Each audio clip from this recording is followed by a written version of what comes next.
Ililit tuluganay, wala diri imo nanay. Crispin? Basilio? Mga anak ko? Hindi ko alam. Nasaan sila?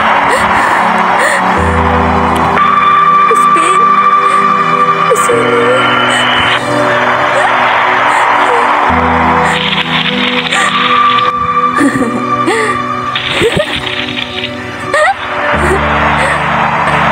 Magdasal tayo. Magdasal tayo. Ikaw, samahan mo ko.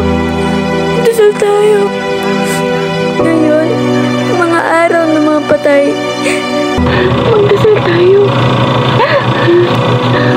Mga ilaw, nagliliwanag na nakikita ninyo. Ay mga kaluluwa ng mga taong lumisa na. Magdasal natin. Magdasal natin. Magdasal natin ng ating mga anak.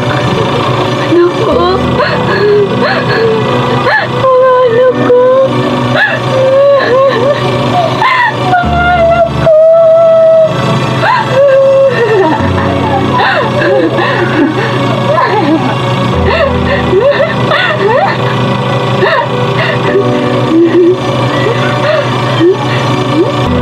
Nakikita niyo ba yun?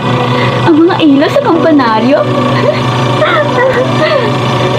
Si Basilio yun?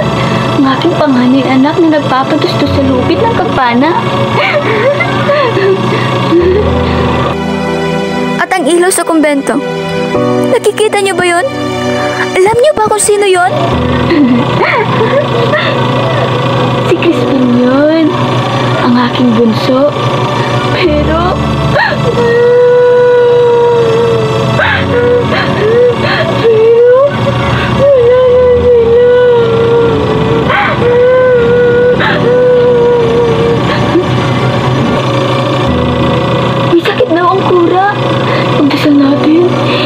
natin ang kululuho ng kura. Marami daw isang ginto ang nawawala. Pagdasal natin. Maraming bulaklak sa aming hardin. Kaya tinigyan ko ng ampalaya at sarsalida ang kura. Dalawa ang anak ko. Dalawa ang anak ko. Ang mga anak ko.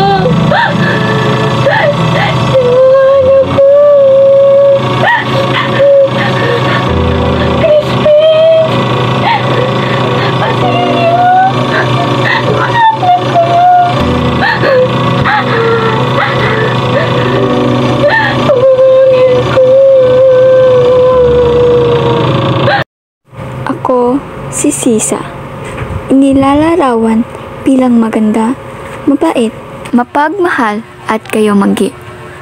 Subalit, mahina ang aking loob.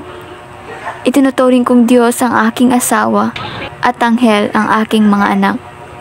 At dahil doon, ako'y isinamantala.